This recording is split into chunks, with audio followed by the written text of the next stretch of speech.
यार दोस्तों, once again स्वागत है आप सभी का इस जूम वेबिनार में, जो इवनिंग का हर रोज हम लोग आप लोगों के लिए आते हैं लेकर। और आज हम लोग बात करेंगे इस वेबिनार के अंदर में डिटेल में प्लेटिन कॉइन पीएलसी से लेके राइट नाउ जो अल्टीमा है, पूरा हम लोग बात करेंगे। बेसिकली इतने सारे जो अपग्रेड्स हुए हैं, जो इम्प्रूवमेंट्स हुए हैं, आज हर बातों का जो क्वेश्चंस का जो सवालों का जो जवाब है, वो दोस्तों आपको मिल जाएगा यहाँ पे। कि 2016 से लेके यहाँ पे 24 है, क्योंकि जस्ट 25 जस्ट अभी स्टार्ट हुआ है। तो यहाँ पे टिल नाउ पूरा का पूरा मैं आपको बताने का प्रयास करूंगा कि यदि पीएलसी था तो पीएलसी यू क्यों आया, और यदि यू था तो फिर सी क्यों आया, सी था तो एक्स क्यों आया, और एक्स था तो दोबारा यू क्यों आया। ये सारे के सारे जितने भी क्वेश्चंस हैं, ये सारे क्वेश्चंस का जवाब जवाब दोस्तों आज आपको मिलेगा। सेशन थोड़ा सा लेंथी हो सकता है। पूरा आप देखेंगे तो शायद आपको पूरा पूरा पिक्चर आपको समझ में आ जाएगा कि बीइंग अ सीईओ यदि आप होते तो आप क्या करते। If you would are if you would are CEO of the company, तो then you what to do, आप क्या करते। चलिए हम सेशन को शुरुआत यहाँ पे करते हैं कि सबसे पहले हम लोग पीएलसी की बात करेंगे, क्योंकि पीएलसी ही हमारे बीच में था। पीएलसी के बारे में एक स्टेबल लैडर मॉडल पे वो काम करता था, हम सभी अच्छे से यहाँ पे जानते हैं। कुछ चीजों को मैं हाईलाइट आप लोगों के सामने यहाँ पे करना चाहूंगा। जितने भी पुरानी कम्युनिटी है वो जानती होगी कि पीएलसी के अंदर में एक एल1 मैसेंजर भी था, क्रिप्टो मैसेंजर, जिससे कंपनी के द्वारा अनाउंसमेंट ये थी कि ये सभी तरीके से वर्क करेगा और यहाँ पे आप इसको अर्निंग भी कर पाएंगे। जैसे फेसबुक एक मैसेंजर है, तो उससे बड़े नेक्स्ट लेवल पे ये एल1 का मैसेंजर था। ये बड़े लेवल पे प्रमोट किया गया था उस टाइम पीएलसी के अंदर में। उसके बाद में पीएलसी के अंदर में आप लोगों ने देखा होगा, ये एक बॉक्स था पीले कलर का। इसको क्या बोलते थे?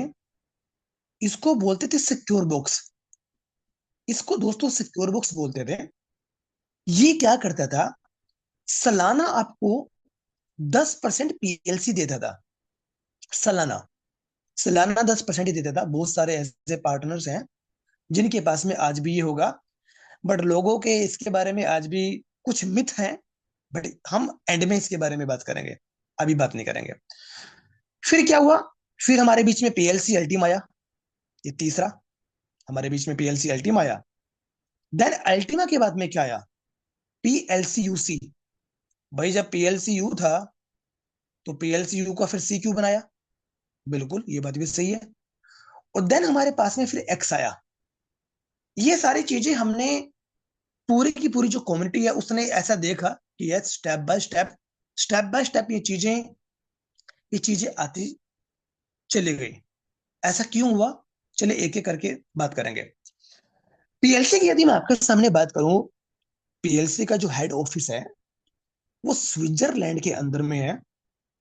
जुक सिटी के अंदर में, उसको जुक वैली बोला जाता है वैसे तो। और ये कंपनी जो रजिस्टर है, जर्मनी का जो गवर्नमेंट है, जो सरकार है वहां की, उसके कानून, उसके लॉ के तहत ये कंपनी वहां पे रजिस्टर्ड है। कंपनी के सीईओ के बारे में तो हम सभी अच्छे से जानते हैं कि कंपनी के सीईओ कौन है। उनका नाम क्या है? एलेक्स रिनहार्ड सर है। ये ब्लॉकचेन एक्सपर्टीज हैं।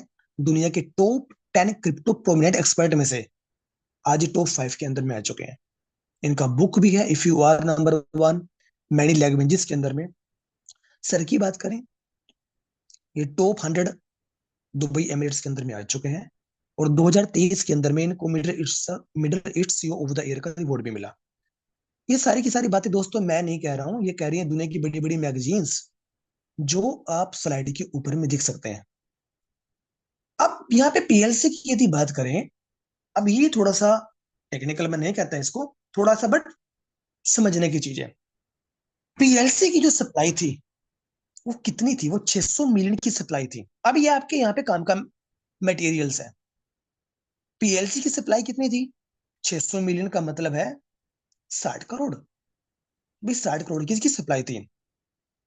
बट यहाँ पे पीएलसी की ब्लॉकचेन के अंदर में एक ड्रॉबैक था, एक लिमिटेशन आप कह सकते हैं इसको, कि इस ब्लॉकचेन के अंदर में एक लिमिटेशन था।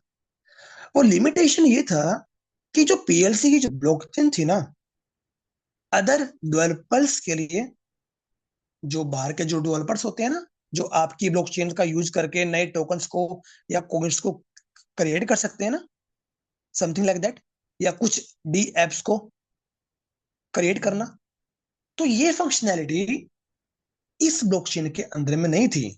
या फिर इसके ऊपर में जो एनएफटीज के जो प्रोजेक्ट्स हैं, वो भी हम इसके ऊपर रन नहीं कर सकते थे।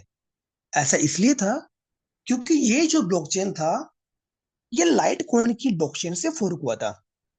और लाइट कॉइन का जो एल्गोरिथम है वो हम अच्छे से जानते हैं, वो प्रूफ ऑफ वर्क का है। अब इसकी यूटिलिटी बेसिकली क्या थी, इसकी यूटिलिटी की बात करें, इसके जो प्रोडक्ट्स है, वो प्रोडक्ट्स क्या थे? एल मैसेंजर था, पीएलसी फार्म था, जो कि सालाना हमें 10% ये है ना हमें देता था। पीएलसी डेबिट कार्ड था, बहुत सारे लोगों ने इसका अच्छे से यूज किया। बट ये प्रोजेक्ट का सक्सेसफुल ना होने का रीजन ये था कि ज्यादा जो प्रोडक्ट थे यूटिलिटी में ना आने की वजह से, डिमांड में ना आने की वजह से ये प्रोजेक्ट्स चल नहीं पाया। और क्या हुआ कि सक्सेसफुल इनफ डिमांड ना होने की वजह से मार्केट के अंदर में प्रोजेक्ट उस तरीके से चल नहीं पाया जिस तरीके से चलना चाहिए था। रिजल्ट इज दैट, क्या हुआ? पीएलसी अल्टीमा हमें देखने को मिला दिसंबर 2021 के अंदर में, जिसे आप पीएलसी अल्टीमा भी कह सकते हैं या आप पीएलसी अल्टीमा भी कह सकते हैं, कुछ भी आप कह सकते हैं। जो पहले वाला जो पीएलसी था, जो प्लेटिन कॉइन था सॉरी, या शॉर्ट फॉर्म पीएलसी, उसमें जो ड्रॉबैक थे, अब ऑब्वियसली है कि कंपनी जब नया कुछ लेकर आएगी तो ऐसे ड्रॉबैक इसके अंदर में ना हो, सिंपल सा। तो दिसंबर 2021 के अंदर में ये प्रोजेक्ट हमें देखने को मिला। अब यहाँ पे क्या हुआ, कुछ चीजें कंपनी ने यहाँ पे रेक्टिफाई किया। क्या किया, यहाँ पे क्या हुआ कि जैसे पीएलसी जो था उसकी सप्लाई 60 करोड़ थी, सप्लाई कंपनी ने सीधा कम कर दिया। इकाई दहाई सैकड़ा हजार 10,000 लाख 10 लाख करोड़, 1 करोड़ 10 लाख पीएलसी की सप्लाई, 1 करोड़ इसकी पीएलसी, 1 करोड़ 10 लाख पीएलसी की सप्लाई थी, जहां पीएलसी की कितनी थी? 60 करोड़। तो कोई भी कम्युनिटी का आदमी हो यहाँ पे, जो वो इन चीजों को देखेगा कि नहीं यार, सप्लाई बहुत कम हो गई है, तो एटलीस्ट अब की बार ये इश्यू हमें देखने को नहीं मिलेगा। बट इसका कंसेंसस एल्गोरिथम क्या था? वो वही था, पीओडब्ल्यू का, प्रूफ ऑफ वर्क का, क्योंकि ये एलटीसीसी से फर्क हुआ था। अब यहाँ पे ये इसका फ्रीक्वेंसी 1.5 मिनट का, फ्रीक्वेंसी का मतलब है कि जो ट्रांसैक्शन कितने मिनट के अंदर में कंप्लीट करता है, ऑलमोस्ट 1.5 से 2 मिनट के अंदर में। अब यहाँ पे इसका भी सेम वही फिर बाद में निकला, इसकी लिमिटेशन वही निकली कि ये नो डाउट सप्लाई तो कम कर दिया, बट सप्लाई कम करने के चक्कर में यहाँ पे जो बाहर के डेवलपर्स है वो नहीं आ सके। अब यहाँ पे इसका यूटिलिटी क्या बना फिर? इसका डेबिट कार्ड, इसका डेबिट कार्ड था, कार प्रोग्राम के अंदर में ये यूज हुआ, 50% कैशबैक के अंदर में ये यूज हुआ।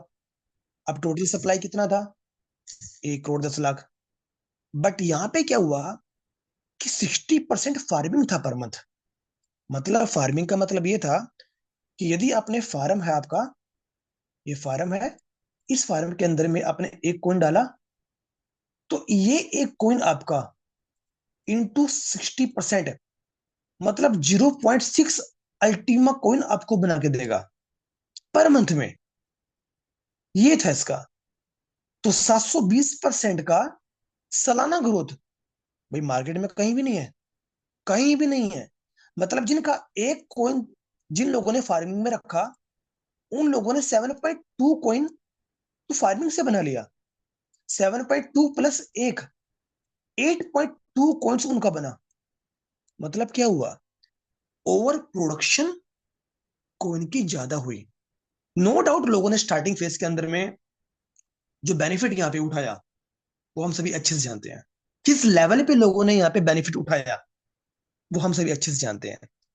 बट लोग ये चीज भूल गए, भाई ये फार्मिंग था, ये सक्सेसफुल क्यों नहीं हो पाया।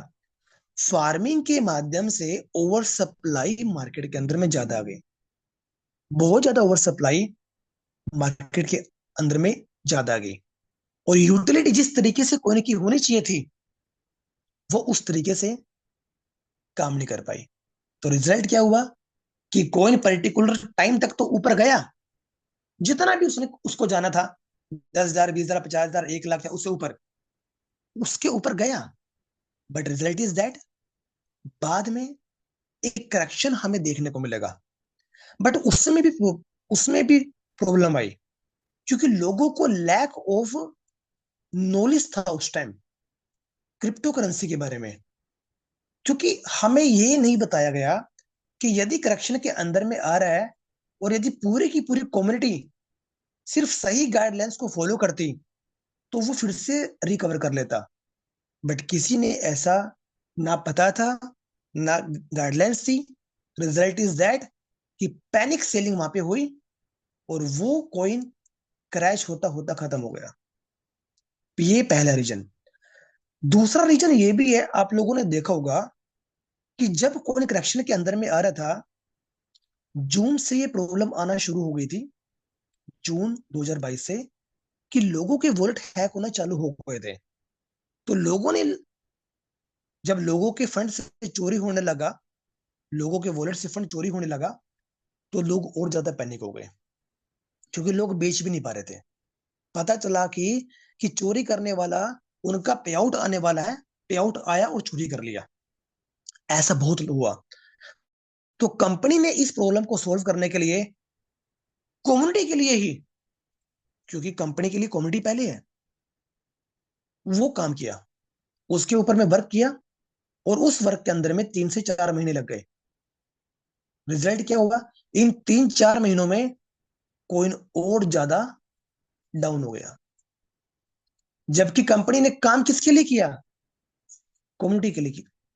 भाई कम्युनिटी प्रेफरेंस है, तो कोइन की तरफ ध्यान कम हो गया, ध्यान था ही नहीं। क्योंकि सबसे पहली बात है, वर्ल्ड से फंड चोरी होना चालू हो गया है, तो कंपनी ने प्रायोरिटी सबसे पहले कम्युनिटी को दिया। ये लोग नहीं जानते। आपका जो वर्ल्ड हैक होता था, वो हैक ना हो तो वो प्रोसेस भी कंपनी लेकर आई। बट उस बीच के अंदर में कॉइन डाउन डाउन डाउन होता और कॉइन क्रैश हो गया। बट कम्युनिटी क्या कहती है कि ये कॉइन तो ऐसे ही चला गया, बट जो उन लोगों के लिए फैसिलिटी के लिए जो काम किया कंपनी ने, उसके बारे में कोई भी जिक्र नहीं करता यहाँ पे। फिर क्या हुआ, इससे पहले एक चीज और हुआ। इससे पहले मैं एक चीज और आपको बताना चाहूंगा।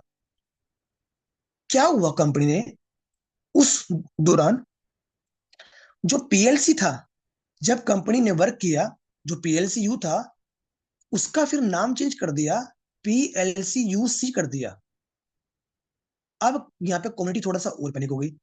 क्वेश्चंस क्या आने लगे, हमारा तो यू था, सी क्यों किया, अब नीले का आपने ग्रीन क्यों कर दिया, हमें तो ब्लू चाहिए। फिर डिसेंट्रलाइज को लेकर बहुत सारे क्वेश्चन भी होने लगे। भाई आपका तो कोई नहीं, ये डिसेंट्रलाइज नहीं है। पहली बात तो मैं इसका आपको जवाब देता हूँ। जब पर्टिकुलर कोइन को डिजाइन किया जाता है, तो वहां पे ऐसा नहीं होता कि कुछ चीजें आप एडिट नहीं कर सकते। कर सकते हैं दोस्तों। कोइन आप कभी भी एडिट कर सकते हैं, कभी भी, एनी टाइम। हाँ, जो उसके अंदर में, कोइन के अंदर में जो स्मार्ट कॉन्ट्रैक्ट जो बने हैं, जो कोडिंग वहां पे बनी है, nobody can change, nobody can change. It is absolutely 100% decentralize. तो कंपनी ने क्या किया, कंपनी ने पीएलसीयू का सिर्फ एडिट किया सी के अंदर में। क्या आपका फार्मिंग से कोई ना, कोई ना रुका।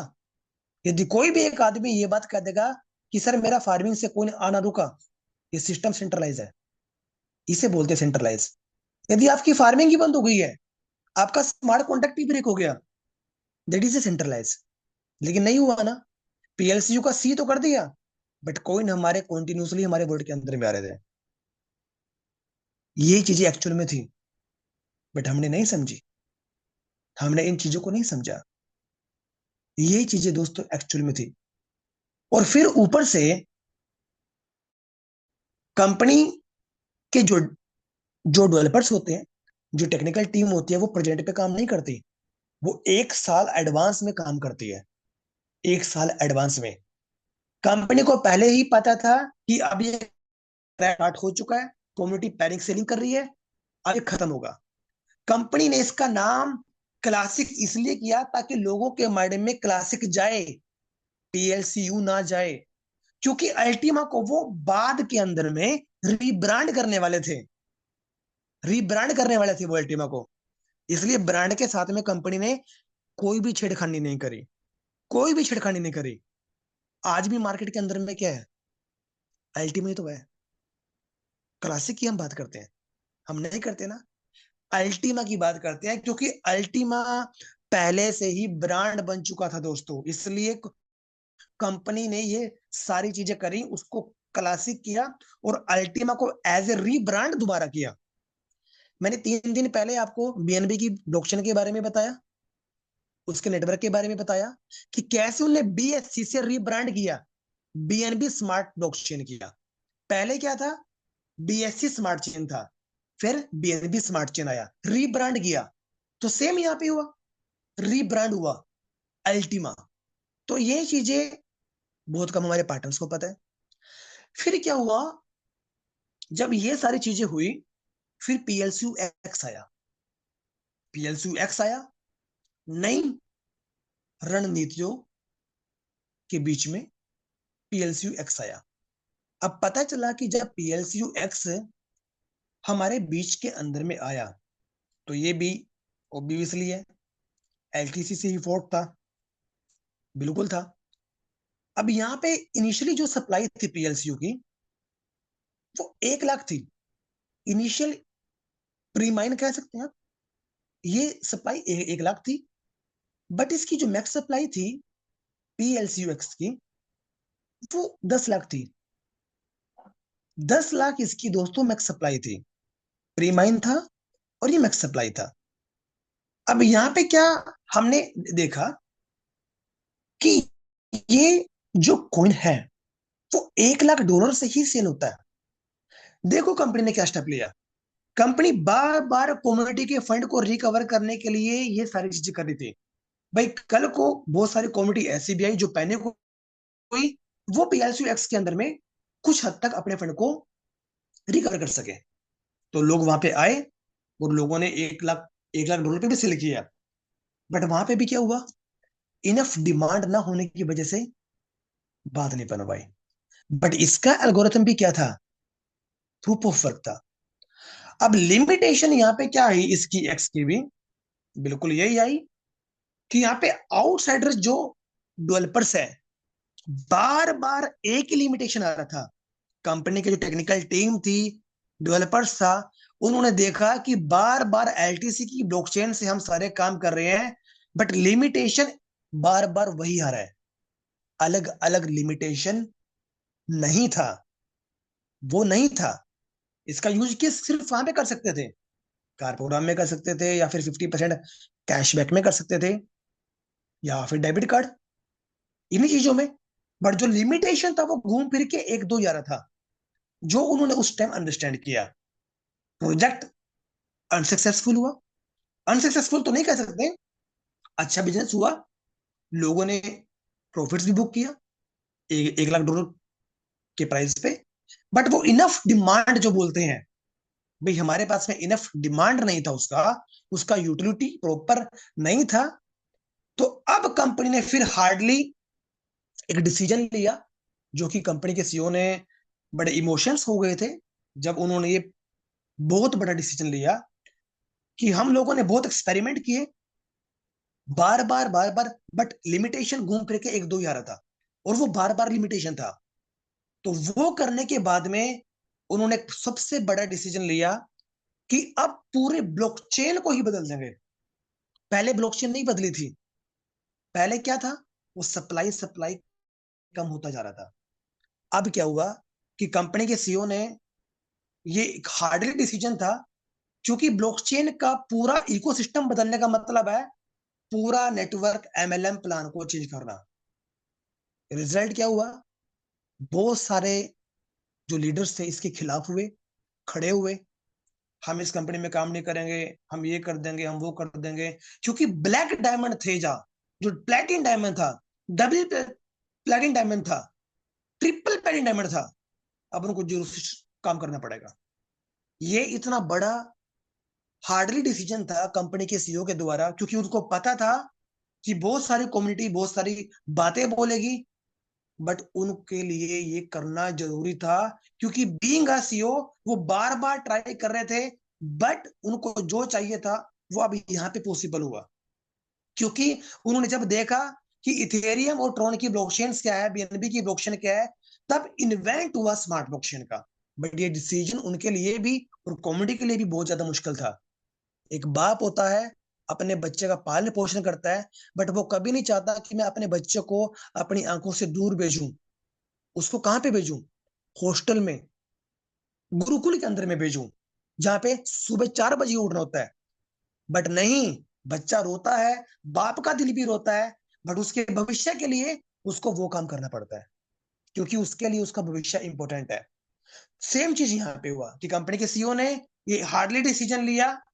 लोग उनके जो साथ में खड़े थे वो आज भी उनके साथ में खड़े हैं, बट मैक्सिमम कम्युनिटी क्या हुई, तीतर बीतर हो गई। और फिर यहाँ पे स्मार्ट ब्लॉकचेन के ऊपर में हम लोग आए, जहां पे इसका एक नेटिव जो टोकन था वो अल्टीमा टोकन था, जो आज भी अल्टीमा है। और मदर कौन इसका बना, इसका बना स्मार्ट। अब क्या हुआ, अब रिजल्ट ये हुआ कि अब स्मार्ट ब्लॉकचेन जितने भी हैं, जैसे इथेरियम की है, बीएनबी की है, पोलगोन की है, सोलाना की है, ट्रोन की है, अब इनपे क्या है, इनमें मदर कॉइन होता है। अब कम्युनिटी को मदर कॉइन कौन सा दे, यदि कम्युनिटी को चाहिए तो वो स्मार्ट कॉइन कम्युनिटी को कैसे मिलेगा। तो यहाँ पे कंपनी के सीईओ ने हमें ऑप्शन दिया कि आपको अपनी जेब से पैसा नहीं लगाना है, कोई एक्सपेंस नहीं करना है, जो भी आपके पास में एसेट है वो सीधा डायरेक्टली स्वैप होगा आपका स्मार्ट कॉइन के अंदर में। तो वहां पे फिर क्या हुआ, हमें कुछ देखने को मिला, हमें हमें कुछ इस तरीके से चीजों को देखने को मिला स्मार्ट ब्लॉकचेन के अंदर में। यहाँ पे थोड़ा सा मैं आगे लेके चलता हूँ कि जो स्मार्ट ब्लॉकचेन हमारे बीच में आया, कि यहाँ पे इसकी सबसे बड़ी खास बात ये थी कि जो 70-80% जो अल्टीमा था वो स्मार्ट कॉन्ट्रैक्ट के अंदर में था। That is a completely decentralize. और सप्लाई कितनी है, मात्र सिर्फ 1 लाख। 1 लाख कॉइन की सप्लाई, जिसमें से 50% से ज्यादा टोकन्स पहले से ही स्मार्ट कॉन्ट्रैक्ट के अंदर में है, मतलब डिसेंट्रलाइज है। और सप्लाई कितनी, 1 लाख, मात्र सिर्फ 1 लाख। अब आप ये देखो, पीएलसी में सप्लाई कितनी थी, 60 करोड़। पीएलसी में कितनी थी, 1 करोड़ 10 लाख। पीएलसी एक्स में कितनी थी, 10 लाख। अब यहाँ पे कितना कर दिया, सिर्फ 1 लाख। और सिस्टम ऐसा जो कि स्मार्ट कॉन्ट्रैक्ट के माध्यम से रन होगा। अब इसमें सबसे बड़ी खास बात यह है, इसका कंसेंस एल्गोरिथम भी चेंज हो गया। ये हो गया आपका delegated proof of stake, DPOs. पहले क्या था, proof of work, completely U turn, conscience algorithm में कंप्लीटली यूटर्न। डीपीओएस के ऊपर में हम लोग यहाँ पे आ गए, क्योंकि हम लोग ट्रोन से फोर्क हुए हैं। अब ट्रोन क्या है उसके बारे में तो मुझे आपको बताने की जरूरत नहीं है। इसलिए इस प्रोजेक्ट के डिसेंट्रलाइज्ड फाइनेंस के ऊपर में जो प्रोजेक्ट है, इसके सक्सेसफुल होने के चांसेस बहुत ज्यादा हैं। क्योंकि सप्लाई जो अल्टीमा टोकन की है वो पहले से ही ईयर बाय ईयर हाल्विंग के माध्यम से बाय डिफॉल्ट कम होती चली जाएगी, जैसे बिटकॉइन के अंदर में एवरी 4 इयर्स होती है। और ऐसे जो प्रोजेक्ट्स होते हैं जो इस तरीके से वर्क करते हैं, उनके चांसेस बहुत ज्यादा है कि वो प्रोजेक्ट कामयाब होते हैं। तो इसलिए बिल्कुल ऐसा पॉसिबल है कि अल्टीमा का जो प्राइस है, शायद आने वाले समय के अंदर में आपको प्राइस टू द मून आपको देखने को मिल सकता है। अब इसकी ब्लॉकचेन भी आई, बिल्कुल। अब इसकी ब्लॉकचेन क्या थी? Truly decentralize. अब जो चीज हम लोग PLC, PLC you, classic X में नहीं कर सकते थे ना, वो इसमें कर सकते थे। Smart contracts create, security and trust, D apps, tokens, liquidity pools, NFT, decentralize exchanges, इस स्मार्ट ब्लॉकचेन के माध्यम से कर सकते हैं। जो कि पहले जो ब्लॉकचेन था उसके अंदर में सबसे बड़ा लिमिटेशन वो ये था, जिसकी वजह से क्या हो रहा था कि फेलियर्स का सामना बार बार हमें देखने को मिल रहा था। नो डाउट प्रोजेक्ट के अंदर में सप्लाई कम हुई, कोई प्रॉब्लम नहीं है। बट क्या हुआ कि डिमांड इनफ ना होने की वजह से ये सारी चीजें हमें यहाँ पे देखने को मिली। बट इसके अलावा भी मैं कुछ चीजें आपको और दिखाना चाहूंगा। वो मैं क्या दिखाना चाहूंगा कि जब स्मार्ट ब्लॉकचेन के ऊपर में आए तो इसका कंपैरिजन भी तो होना चाहिए ना। यस, इसका कंपैरिजन होना चाहिए कि एक्चुअल में स्मार्ट ब्लॉकचेन बेसिकली पॉपुलर कितनी है। यदि हम इसका बीएनबी के साथ कंपैरिजन करते हैं, इथेरियम के साथ कंपैरिजन करते हैं, या एलटीसी के साथ कंपैरिजन करते हैं, आखिर ये एक पॉपुलर है कितनी, इसको भी जरा देख लेते हैं। चलिए, ये पीडी ये स्लाइड पे अनक्लियर था, इसलिए थोड़ा सा मैं आप लोगों को मैं यहाँ पे लेकर आया, लाइव ही दिखा रहा हूँ आपको। अब यहाँ पे कंपैरिजन है स्मार्ट ब्लॉकचेन का, किससे? बिटकॉइन के साथ, इथेरियम के साथ, बीएनबी के साथ, लाइटकॉइन के साथ, सोलाना के साथ। सब डाउट्स खत्म हो जाएगा इस स्लाइड से। कंसेंसस एल्गोरिथम स्मार्ट का क्या है? डेलीगेटिव प्रूफ ऑफ स्टेक। बिटकॉइन का प्रूफ ऑफ वर्क है, इथेरियम का प्रूफ ऑफ स्टेक है, जो कि रिसेंटली अभी अडोप्टेड हुआ था। बीएनबी का प्रूफ ऑफ स्टेक, लाइटकॉइन का प्रूफ ऑफ वर्क, सोलाना का proof of stake. Transaction speed, bitcoin 1 second के अंदर में, जो बिटकॉइन की जो ब्लॉकचेन है, 7 ट्रांसैक्शन कर सकता है पर सेकंड के अंदर में। इथेरियम की ब्लॉकचेन 25 ट्रांसैक्शन पर सेकंड कर सकती है। बाइनेंस की ब्लॉकचेन 100 ट्रांसैक्शन पर सेकंड कर सकता है। लाइटकॉइन 50, सोलाना 65,000 ट्रांसैक्शन पर सेकंड कर सकता है। स्मार्ट 2,000 ट्रांसैक्शन पर सेकंड कर सकता है। मतलब as compare to bitcoin, Ethereum, BNB और एलटीसी, स्मार्ट का पलड़ा भारी है यदि सोलाना की ब्लॉकचेन को छोड़ दे तो। अब बात करते हैं कि ब्लॉक फ्रीक्वेंसी। इसका मतलब क्या होता है कि ट्रांजैक्शन कंप्लीट होते ही अगला जो ब्लॉक बनेगा, जिसके अंदर में ट्रांजैक्शन रिकॉर्ड होगा, वो कितने सेकंड में ब्लॉक बनेगा, नया ब्लॉक कितने सेकंड में बनेगा, क्रिएट होगा। बिटकॉइन के केस में 10 मिनट लगते हैं, इथेरियम के केस में 10 से 19 सेकंड, बीएनबी में 3 सेकंड, लाइटकॉइन में 2.5 मिनट, सोलाना में 4 सेकंड, और स्मार्ट में मात्र 3 सेकंड। तो यहाँ पे भी पैराडा स्मार्ट का भारी है।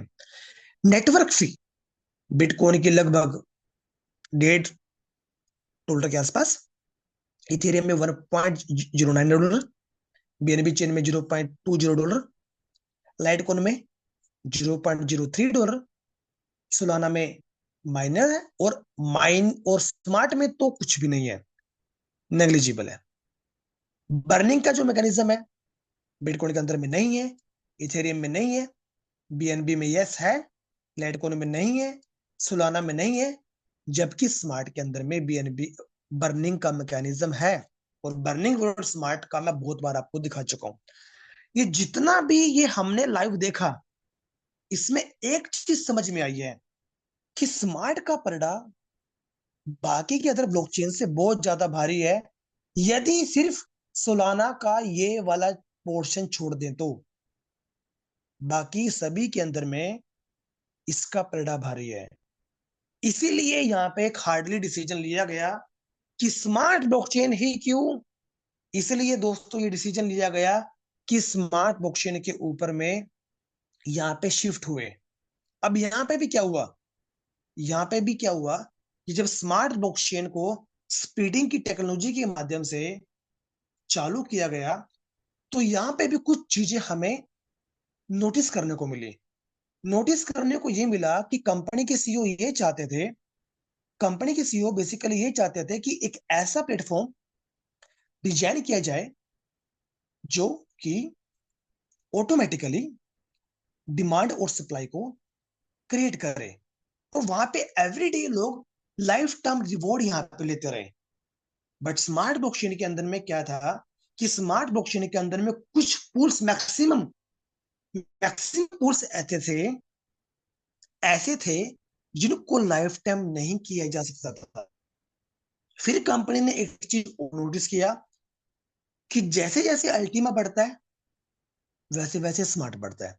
तो कंपनी ने फिर क्या किया, अल्टीमा जो कि स्मार्ट ब्लॉकचेन के ऊपर में नेटिव टोकन था, अल्टीमा की ही ब्लॉकचेन को इन्वेंट कर दिया। अब ये चेंज नहीं है, ये इन्वेंट है। पीएलसी से पीएलसी यू चेंज नहीं है, इन्वेंशन है। पीएलसी यू से पीएलसी एक्स चेंज नहीं है, इन्वेंशन है। कि वो एक के बाद टेक्नोलॉजी को डेवलप करते रहे। बट जब उन्होंने देखा कि ब्लॉकचेन में ही फॉल्ट है, तो पूरे ब्लॉकचेन के इकोसिस्टम को चेंज कर दिया और स्मार्ट ब्लॉकचेन पे आए। सेम ऐसे ही स्मार्ट ब्लॉकचेन से अल्टीमा ब्लॉकचेन पे आए। अब क्या स्मार्ट ब्लॉकचेन खत्म हो जाएगा? No no no no no, वो चलता रहेगा, क्योंकि उसके ऊपर में decentralize smart contracts already develop हो चुके हैं, that can be never change. और वो चलते रहेंगे सालों सालों दर सालों तक। और वहां पे बर्निंग में आपके पास जो स्मार्ट कॉइन है, वो स्मार्ट कॉइन आपका वहां पे बर्न होता रहेगा। आज आप लोग प्रेजेंट में सोचते हैं कि स्मार्ट कॉइन कुछ नहीं है, वो बर्न हो रहा है। बर्निंग का मैकेनिज्म है दोस्तों स्मार्ट के अंदर में, जो सुलाना के अंदर में नहीं है, इथेरियम के अंदर में नहीं है, बिटकॉइन के अंदर में नहीं है, एलटीसी के अंदर में नहीं है, बीएनबी के अंदर में है, और same as well as smart के अंदर में है, और ट्रोन के अंदर में भी है। बट ट्रोन की सप्लाई इन्फिनिटी है, हम सभी अच्छे से जानते हैं। तो फिर कुछ पुल्स को तो वहीं पे स्मार्ट ब्लॉकचेन पे लाइफ टाइम थे। इसीलिए अल्टीमा की ब्लॉकचेन इसलिए लेकर आए क्योंकि अल्टीमा मार्केट में ब्रांड है। यदि इसकी ब्रांडिंग अच्छे से करनी है तो ये सही नहीं है कि अल्टीमा नेटिव टोकन है। वो बोलने में थोड़ा ठीक नहीं लगता। टोकन का मतलब है कि आपका अपना घर नहीं है, आप रेंट पे हैं, आप थर्ड पार्टी के घर पे हैं। तो इसीलिए यहाँ पे अल्टीमा को अब कौन बना दिया कि अल्टीमा की अपनी खुद की ब्लॉकचेन आ चुकी है। अब वो टोकन नहीं है, अब यहाँ पे वो कौन बन चुका है। अब इस ब्लॉकचेन की उससे भी ज्यादा खास बात हो गई, स्मार्ट ब्लॉकचेन से भी ज्यादा इस ब्लॉकचेन को अपग्रेड कर दिया। नो डाउट 100% डिसेंट्रलाइज है, smart contracts, supply maximum 1 lakh, और DF tokens, liquidity pools, NFT, सारी चीजें आप यहाँ पे कर सकते हैं। बट यहाँ पे जो मेनली जो इन्वेंट यहाँ पे हुआ वो ये हुआ, इसका जो टीपीएस था, जो स्मार्ट ब्लॉकचेन का 2000 ट्रांजैक्शन पर सेकंड था, इसका टीपीएस बना 10,000 ट्रांजैक्शन पर सेकंड, जो कि अपने आप में दोस्तों बहुत बड़ी बात है, बहुत बड़ी बात है। और इस ब्लॉकचेन के माध्यम से क्या होगा, मैक्सिमम जो पूल्स होंगे मे बी वो लाइफ टाइम पूल भी हो सकते हैं। जैसे कि वहां पे तो दो ही पूल लाइफ टाइम है, अल्टीमा पूल और आपका रेड स्प्लिट्स। बट अल्टीमा की चेन के ऊपर में मे भी शायद आपको कुछ और पूल्स ऐड होते हुए देखने को मिल सकते हैं। अब यहाँ पे अल्टीमा की लगातार डिमांड के लिए, भाई यदि हम नहीं चाहते, कंपनी के सीईओ नहीं चाहते, प्राइस तो बढ़ जाएगा। बट यदि प्राइस यदि एक बार सातवें आसमान पे चला गया, सातवें आसमान पे चला गया, तो कभी ऐसा ना हो कि ये 20 के बाद में वापिस से 2,000 रुपया जाए। उसको खत्म करने के लिए क्या किया, इसकी खुद की ब्लॉकचेन का इन्वेंट यहां पे कर दिया, और इसको बना दिया एक हाइपर डिफ्लेशन कॉइन।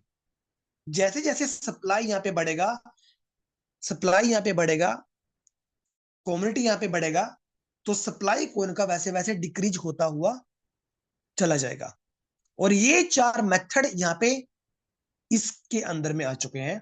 जो सबसे बड़ा खास मेथड है वो आया है इस ब्लॉकचेन के ऊपर में, गैस और आपका स्टेकिंग और फ्रीजिंग। क्योंकि स्मार्ट ब्लॉकचेन के ऊपर में स्मार्ट एज ए गैस था, अल्टीमा की ब्लॉकचेन के अंदर में अल्टीमा एज ए गैस है।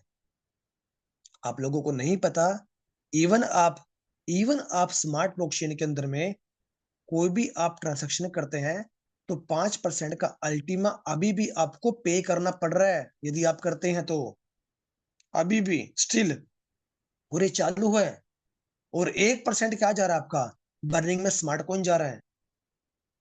तो ये जो गैस में ये जो खर्च हो रहा है, ये क्या हो रहा है, ये आपका बर्निंग बुलेट में जा रहा है, ये आपका बर्निंग बुलेट में जा रहा है।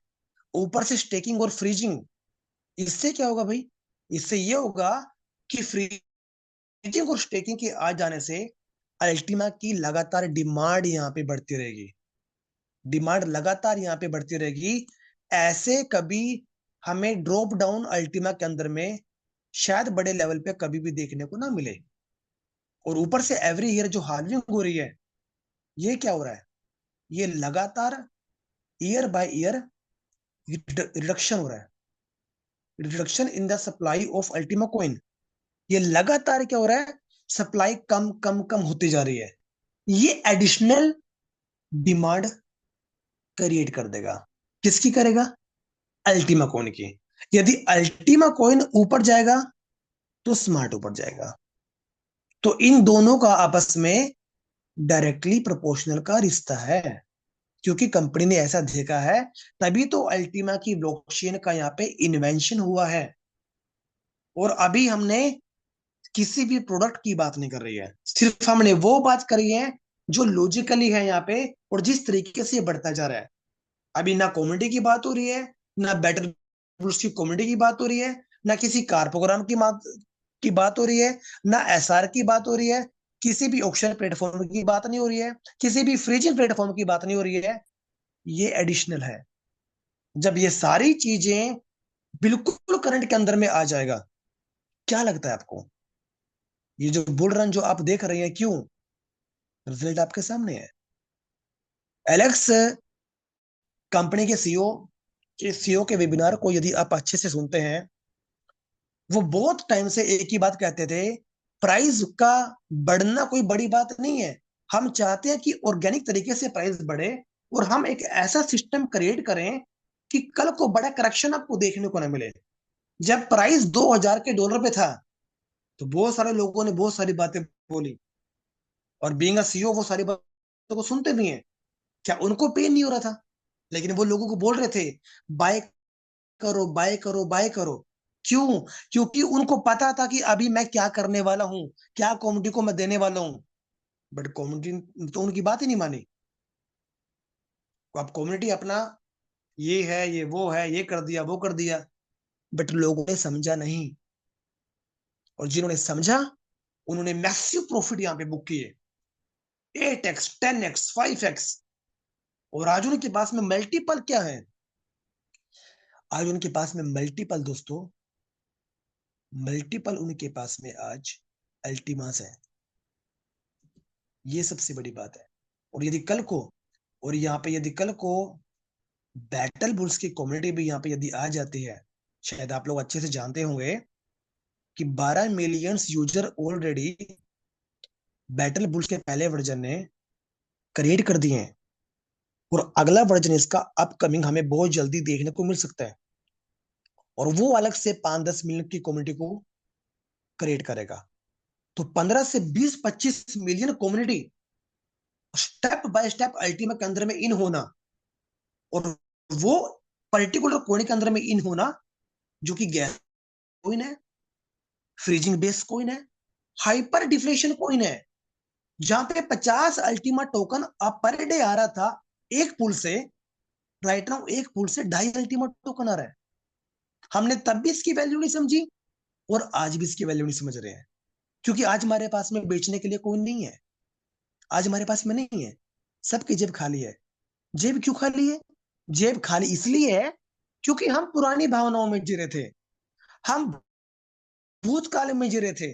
ये तो एक के बाद लेकर आता रहता है, ये आता रहता है, ये बस हम इन्हीं इन्हीं ख्यालों के अंदर में थे। प्रॉफिट किसने बुक किया? बीइंग अ लीडर आपने प्रॉफिट बुक नहीं किया। आपका पड़ोसी आया, न्यूली आया, क्रिप्टो के बारे में नहीं पता था, इस बिजनेस में आया, एंट्री करी और आपसे ज्यादा पैसा कमा के चला गया। ये इस बिजनेस की खूबसूरती है।